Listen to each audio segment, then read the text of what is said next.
सब कुछ उन्हीं के लिए तो कर रही हूँ। क्या मुझे मालूम नहीं?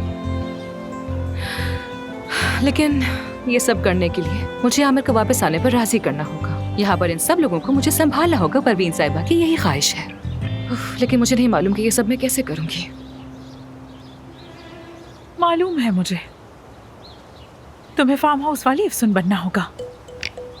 तुम उस फार्म को, इतने बड़े फार्म को अकेले कैसे संभालती थी? एक बार फिर याद करो, जोर डालो जहन पर। जनाजों में और शादियों में तुम लोगों को कैसे इकट्ठा करती थी?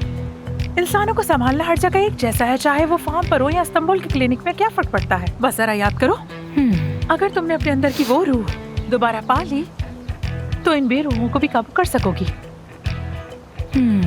यार तुम एक बार हिम्मत तो करके देखो, इस तरह नहीं चलेगा।